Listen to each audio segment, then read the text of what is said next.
This video is brought to you by the Logitech Lightspeed Wireless range of keyboards, mice and headsets, the benchmark in wireless gaming performance.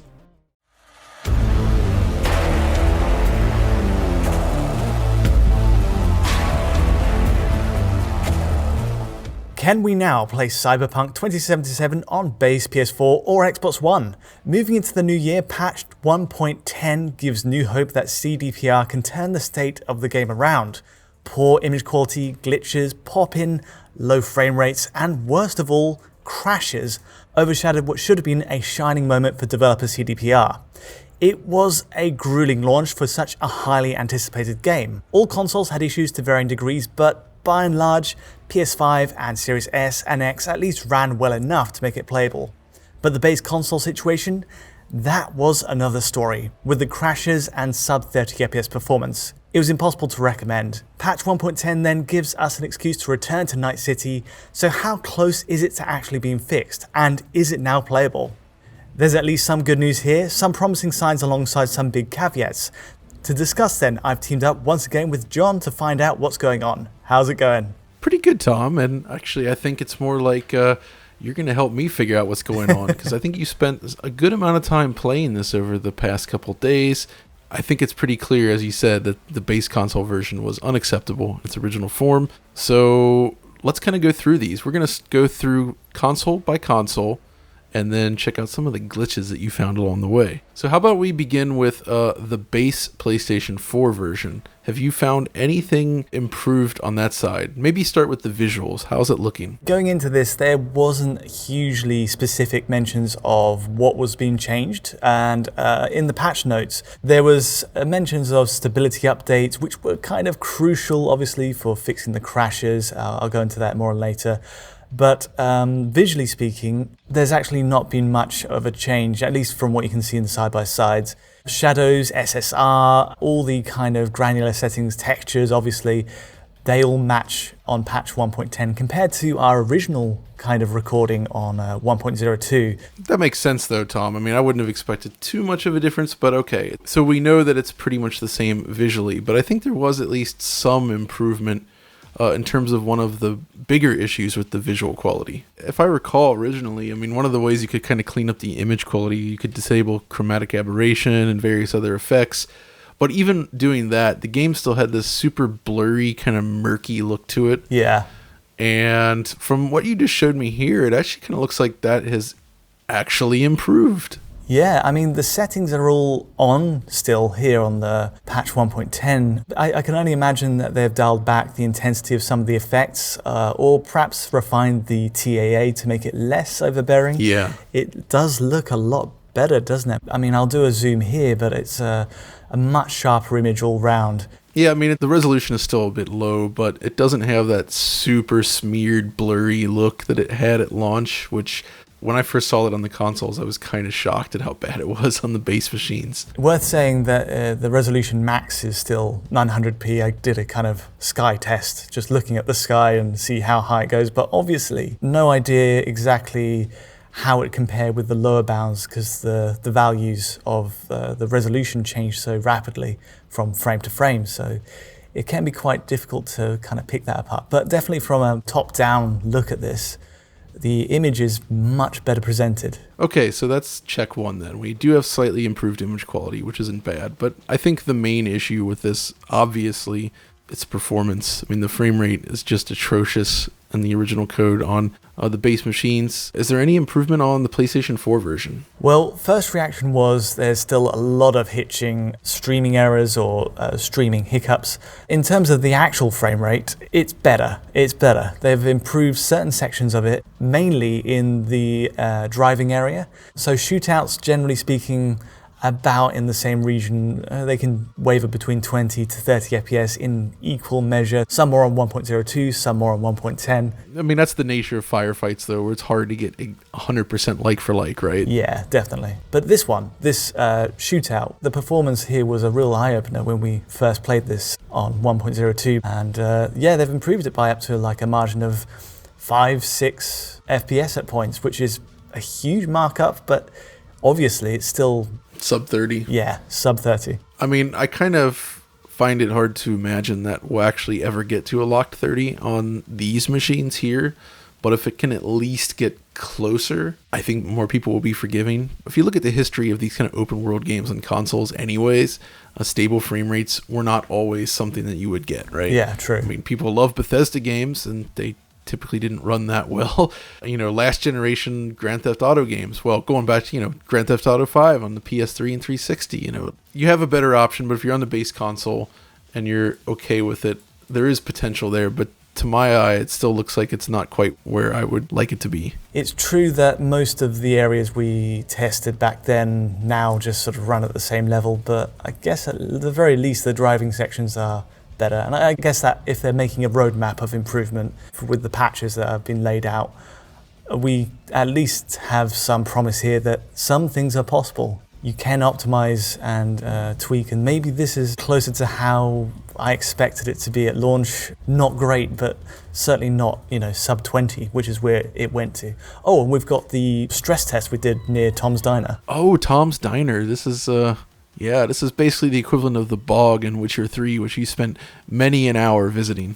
I think we're going to have to revisit this time and time again to test this bit, so see a lot of this diner. This is a brutal test, though. It does seem to be slightly improved on the patch side.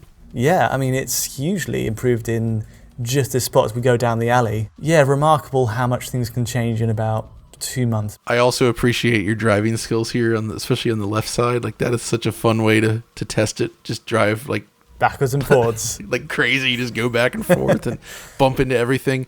That always agitates the AI and sort of pushes the game pretty hard. Yeah. Maybe it's a hollow victory, because it was sub 20 FPS and now it's maybe 20 to 30, but still. Checking out the test that you ran here, it seems to me then the summary is PS4 owners are basically getting a slightly cleaner game now and a slight boost in performance as well by upwards of 5 or 6 frames in some sequences, but ultimately it's still sub 30 frames per second most of the time, and it's not like a radical change, but still a welcome one. Yeah, for sure. Okay, so with that in mind then, what about the Xbox One version? Because that one was even rougher than the base PS4 version, if I recall. Yeah, it was pretty grim at launch, and I've got to say the bad news here is image quality comparisons and all that, there really isn't much between them. There is that markup in the post-effects side where things are just a bit clearer, similar to PS4, but the base resolution side is roughly the same. That being said, frame rate wise, there's no real change either. We were promised a couple of Xbox specific updates in the patch notes, mainly... Oh yeah, like mirrors, right? Yeah, the mirrors of all things. And so I found the mirror at the start of the game, and to be honest, yeah, there's not much really there. It looks the same and seems to run the same, so... Yeah, you get all 20 frames per second here. The mirrors are weirdly demanding in this game, and I noticed this is even on PC as well.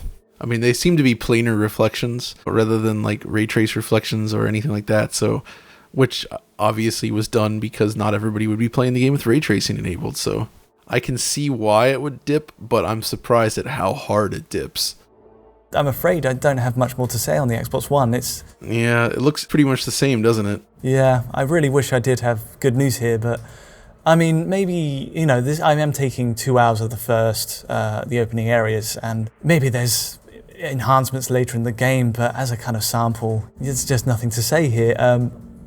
Same readout all round. So it's basically the same on Xbox then. So we still have to wait for hopefully further improvements down the line on this version. But obviously, I guess the main thing people would be interested in beyond performance, because this would apply to all versions, bug fixes. I mean, obviously the game is known for having a lot of bugs and glitches and other weirdness popping up throughout. I ran into my fair share of it, and I know you did as well. Yeah. Did you notice anything new, different, improved? What did you find in this version? All right, there's a fair number of things to go through, so I'll go through them quickly. Okay, so first off, at the top is the crashes were the most pernicious part of how it played at launch. Obviously, there was crashes to the system menus, and that is just unacceptable. They've fixed that as far as I can see on the playthroughs I've had, but obviously this is a limited sample, so, Yeah. it is what it is. But so far so good is what I'll say, and if they've nailed that, then great news. But there are some big issues still. I think if we're linking on from the Xbox side, so I booted the Xbox One, the base Xbox One, first, actually, and I thought, okay, let's jump in. Let's jump into a brand new game save, because I don't want my old saves kind of tarnishing or affecting the results. Let's just go in. And the opening bar scene as you go in? It's like the Street Kid path, I think. Yes, it is the Street Kid. There's an issue. If you've played on an Xbox One X or Series X, and then transfer your saves via the cloud to Xbox One, some of the settings there appear to be inherited, which means obviously the knock-on effect is the frame rate tumbles dramatically. So this whole opening sequence here runs at 15 frames per second constantly. Oh my goodness. Yeah. Was the resolution any higher, or was it just visual settings? I didn't notice anything. It's just, it's possible, but I think it might just be like settings beyond that. That's weird, dude. Wow, look at that. Yeah, it's just terrible, isn't it? Yeah, I mean, that's slow. I mean, that's getting into like Perfect Dark and Nintendo 64 territory here. Imagine this is your first impression of the game. This is like 2 minutes in. Well, I mean, based on what you said, though, you would have had to have played this on another Xbox first, right? That's true. Just your account in general, whether it was a new save or not. Yeah. So how did you fix this then? So obviously, I realized very quickly this is wrong, and thought, right, I better quit out and do whatever I can to just refresh my save cache. So I went to the system menus, I deleted the entire save directory, and then went back into the game, started a new game again, and bam, pretty much fixed. I mean, it's about 20 FPS, which is roughly where it was before. But so it's still poor, but it's not 15 frames per second poor. Yeah, pretty much. But it does prove it's not the save state, it's the user config. It's got to be, because it was a fresh game both times. So that's interesting. Okay, any other glitches then? So yeah, there's a couple of other glitches, but they're mostly visual, like immersion breaking. There's that introduction segment, which is super impressive, where they're basically cutting between all these different scenes in real time, and it cuts to the car, and it clearly hasn't loaded yet. And I can't blame it, because what they're trying to do there is, I mean, that's really tough to pull off. But that's a rather interesting fail state there. Yeah, I mean, to see that so early on is like, oh, that's my car? Great. So what else did you see, though? Because some of these look crazy to me. Yeah, just weird stuff where you can see like things haven't loaded in properly, like textures haven't loaded in properly, animations for running haven't loaded in properly. Oh yeah, like some characters just sort of like floating around, people driving not in the without a car. That wow, yeah, that's weird. Like get in my car. I assume all of these bugs were very much in there already, and it's just sometimes they trigger, sometimes they don't, depending on the state of the game and whether it can spool in the data it needs. But clearly there are some issues still. It's just to do with pop-in, I love the reverse LOD one you showed me as well, where you see a car start to enter the screen, and then the car fades out, and you just see the two people in the car sort of floating along, and then they eventually disappear too. Yeah, it's nothing terrible. It's funny more than anything, but it just shows there's a long way to go still for cleaning this game up. Yeah, that's pretty much it. That's the lowdown on patch 1.10, I think. Okay, Tom, well, thank you for taking the time to go through that. Obviously, people are going to be curious with each patch, so as was the case with The Witcher 3, and you did a great job tracking The Witcher 3's progress over the years, so I guess we'll see how it goes with Cyberpunk. Right, well, that'll do it for us then. Thanks so much, John, for joining me on this. Thanks, Tom, for having me as well. And let's do the wrap up here. If you did enjoy this video, feel free to like and subscribe, and don't forget to hit that bell to get notifications as any new video lands. Of course, you can catch myself, John, and the rest of the team on Twitter, and also you can get a high quality version of this video at our Patreon at digitalfoundry.net.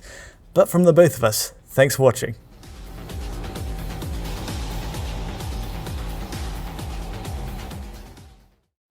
A breakthrough in design and engineering, the G915 features Lightspeed Pro-grade wireless, advanced LightSync RGB, and new high-performance, low-profile mechanical switches. Meticulously crafted from premium materials, the G15 is a sophisticated design of unparalleled beauty, strength and performance. Meet G15 Lightspeed and play the next dimension.